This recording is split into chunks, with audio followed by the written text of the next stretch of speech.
Welcome back to power play. So ఇవాళ జరిగిన పోలింగ్లో మనకి దాదాపుగా 70% పోలింగ్ నమోదైనట్టు చివరి దశ మనకి వస్తోన్నది తెలుస్తోంది. కానీ ఇంకా పోలింగ్ జరుగుతూ ఉంది. కొన్ని వేల మంది ఇంకా క్యూ లైన్లో ఉన్నారు. సమయం 8:30. మనకు అంతోని రిపోర్ట్ ప్రకారం చివరి ఓటు వేసే వరకు కూడా ఎలక్షన్ కమిషన్ అవకాశం కల్పిస్తోంది. గతంలో జరిగిన 79% దాటుతుంది. ఈసారి 82 నుంచి 83% అనేది ఎన్నికల సంఘం ఎక్స్పెక్టేషను. కానీ దాన్ని మించి పెరిగే అవకాశం కూడా కనిపిస్తోంది. మరి ఇంత హ్యూజ్ డిఫరెన్స్, దాదాపు 5 నుంచి 6% పోలింగ్ పర్సంటేజ్ పెరగడం అనేది ఎవరికి అనుకూలంగా మారుతుంది, ఎవరికి ప్రతికూలంగా మారుతుంది, ఓటు ఎవరికి పడింది, పోటు ఎవరికి పడింది అనేది కూడా తెలియాలంటే జూన్ 4 దాకా ఆగాలి. కానీ పోలింగ్ ట్రెండ్ని బట్టి అంచనా మనం మాట్లాడుకుంటూ ఉన్నాం. సో కోసంపూడి గారు, సో ఈ అంశాలు సరే, ప్రత్యేక హోదా కానివ్వండి, విభజన హామీలు కానివ్వండి, ఈ చర్చ ఆగేది కాదు. రేపు పొద్దున్న మీ కూటమి అధికారంలోకి వచ్చినా కూడా మళ్ళీ ఆ చర్చ వస్తుంది. మాలాంటి వాళ్ళు అడుగుతూనే ఉంటాం. మా శ్రీనివాస్ గారు, చలసాని గారు అడుగుతూనే ఉంటారు, ఏ ప్రాతిపదిక మీరు పొత్తు పెట్టుకున్నారు, మరి మాకు సాధిస్తారా లేదా అని. పేరు కాకపోయినా దాని తాలూకా ఏదో ఒక డబ్బో లేకపోతే ఇంకోటో అప్పుడు పెట్టిన స్పెషల్ పర్పస్ వెహికల్ ఏదో ఒకటి మళ్ళీ తిరిగి తీసుకురావాల్సిన తెర మీదకి. సో ఏం జరిగే అవకాశం కనిపిస్తోంది ఓవరాల్గా? ఇప్పుడు ఇందాక పాపారావు గారు రైజ్ చేసినట్టు ఉద్యోగాల విషయంలో అంటే మీరు అడ్రస్ చేయాల్సిన సమస్యలు చాలా ఉంటాయి. ఒకవేళ మీరు అధికారంలోకి వస్తే ఇదేమి ఎంజాయ్ చేసే పరిస్థితి కాదు పవర్ ఇప్పుడు వస్తే ఆంధ్రప్రదేశ్లో. అలా కదండి నేను అంటుంది. ఇప్పుడైనా సరే రాష్ట్ర నాయకత్వానికి కేంద్ర నాయకత్వానికి సత్సంబంధాలు ఉండడం ఒకటి, రాష్ట్రానికి సంబంధించిన హక్కుల విషయంలో కాస్త డిమాండ్ చేయడమా లేకపోతే ధైర్యంగా నిలబడి మాట్లాడగలిగేటువంటి నాయకత్వం కూడా రాష్ట్ర నాయకత్వానికి అవసరం. అంతే కదా.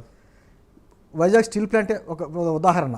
వైజాగ్ స్టీల్ ప్లాంట్ విషయంలో దేశం మొత్తం మీద ఒక విధానపరమైన నిర్ణయం కేంద్ర ప్రభుత్వం తీసుకున్న వెంటనే రాష్ట్ర ప్రభుత్వంగా బాధ్యతగా వెళ్ళి మాట్లాడవలసినటువంటి జగన్మోహన్ రెడ్డి ఇక్కడి నుంచి కనీసం కదలకుండా లెటర్లు రాయడం మొదలుపెట్టాడే తప్ప ఎక్కడ ఒక అఖిలపక్ష సమావేశం ఏర్పాటు చేయడం అని కానీ లేకపోతే ఈయన వెళ్ళి అక్కడికి వెళ్ళి డిమాండ్ ఒక రిక్వెస్ట్ చేయడం కానీ జరగల. కానీ నెక్స్ట్ డే పవన్ కళ్యాణ్ గారు వెళ్ళారు.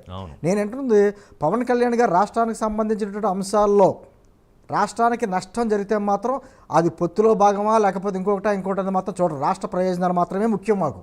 దాని తర్వాత నెక్స్ట్ రాజకీయాలు. అంటే అటువంటి నాయకత్వం ఇప్పుడు నేను ఒకటే స్పష్టంగా చెప్పాలంటే ఈ రోజున ఆంధ్రప్రదేశ్కి జరిగి ఉన్నటువంటి శాపం ఏదైనా ఉందంటే జగన్మోహన్ రెడ్డి గారు ఉన్నటువంటి కేసులే. ఆయన కేసులే ఆంధ్రప్రదేశ్కి శాపాలు అయినాయి.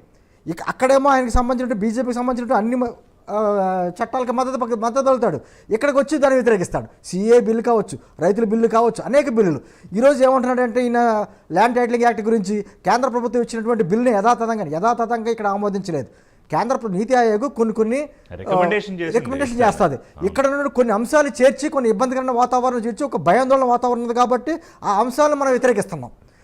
మాట్లాడితే ఏమంటాడు, కేంద్ర ప్రభుత్వం ఇచ్చిన అంశాలను మేము మద్దతు చెప్తున్నాం అంటాడు కదా. మరి ఒకటి విషయం చెప్పమనండి, ఇదే వైఎస్ఆర్ కాంగ్రెస్ ప్రభుత్వాన్ని కేంద్ర ప్రభుత్వం తీసుకొచ్చినటువంటి నేషనల్ ఎడ్యుకేషన్ పాలసీ ఉంది. దాంట్లో ప్రాథమిక విద్య తెలుగులోనే ఉండాలని చెప్పి నిబంధన పెట్టారు అక్కడ.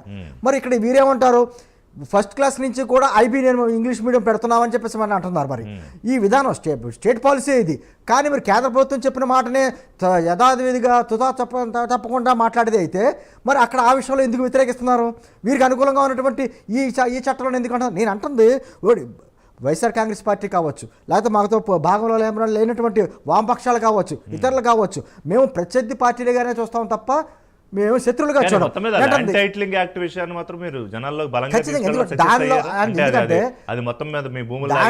దాంట్లో ఉన్నటువంటి అంశాలను మేము అంశాల వారీగా ప్రస్తావించాం. ఆ మేము లేవనెత్తిన అంశాలకి సరైన సమాధానం అక్కడ లేకుండా ఒకటే విధంగా ఒక దాడి లాంటిది వచ్చింది. ఏంటంటే దాడి, ఈ చట్టాన్ని తప్పుగా చేస్తున్నారు, అదే విధంగా కేంద్ర ప్రభుత్వం ఇచ్చినటువంటి చట్టమే ఇది, మేము పెట్టిన చట్టం కాదు అనేటువంటి మాట్లాడుతున్నారు తప్ప అంటే దాంట్లో ఉన్న అంశాలు ప్రజల్లో ఏవైతే భయాందోళనలు ఉన్నాయో అయ్యే ప్రతి పార్టీలు మాట్లాడతాయి. ఈ అంశాల వారీగా మీరు ఎందుకు చెప్పలేకపోతున్నారు సమాధానం, ఎవరికి సరైన సమాధానం చెప్పలా. అందుకని ఆ విషయంలో కొంచెం ప్రజల్లో ఒక విధమైనటువంటి ఒక అభద్రతాభావం వచ్చింది. నా భూమి నాకు కాకుండా పోతుంది అనేటువంటి అంశాల్లో వారి పార్టీకి సంబంధించిన నాయకులు కూడా మొన్న అక్కడికి కడప వెళితే వారు మాట్లాడారు కదా, మా ఆస్తి పత్రాల మీద మీ ఫోటోలు ఎందుకండి అని చెప్పేసి మాటలు ఎవరు మాట్లాడారు? వైఎస్ఆర్ కాంగ్రెస్ పార్టీ నాయకులు అడిగారు అక్కడ భారతి గారిని. నేను అంటుంది ఈ అంశాలన్నీ రాజముద్ర ఉండవలసిన ప్లేస్లో ఒక రాష్ట్ర ముఖ్యమంత్రి ఫోటో ఉంటే రేపు పొద్దున ముఖ్యమంత్రులు మారతారు కానీ మా ఆస్తులు మారతాయా, లేకపోతే ఆంధ్రప్రదేశ్ ప్రభుత్వం రాజముద్ర మారదు కదా అని. అంటే ఈ అంశాలకి సరైన సమాధానం ప్రభుత్వం నుంచి రాలేదు కాబట్టి ఆ అభద్రతా భావం ప్రజల్లో ఉంది కాబట్టి ప్రజలు ఈరోజు వ్యతిరేకిస్తున్నారు ఆ చట్టాన్ని. అంటుంది కేంద్ర ప్రభుత్వం రైతు చట్టాలు తీసుకొచ్చిందండి, ఆ చట్టం మంచిదో కాదో పక్కన పెడితే ఆ చట్టం మీద కొన్ని రైతుల్లో కొంచెం తీవ్రమైనటువంటి అంశాలు వచ్చినాయి ఎక్కడ దేశం అంతా రాకపోయినా పంజాబ్ లాంటి రాష్ట్రాల్లో Right. విపరీతమైనటువంటి వ్యతిరేకత వచ్చింది కాబట్టి ఆ చట్టాలు మీ వెనక్కి తగ్గారు. అంటే ప్రజల వ్యతిరేకత వచ్చినప్పుడు, ప్రజల్లో వచ్చినటువంటి సందేహాలు వచ్చినప్పుడు ఆ సందేహాలను నివృత్తి చేయవలసిన బాధ్యత ప్రభుత్వం మీద ఉంది. దాన్ని తప్పించుకుని ప్రతిపక్షాల పార్టీల మీద నిందలేయడమే బాధ్యత అనుకుంటే ఖచ్చితంగా సమాధానం చెప్పాలి. కాలేదని మీరు నమ్ముతున్నారు. ఖచ్చితంగా సో పవర్ ప్లేలో పోలింగ్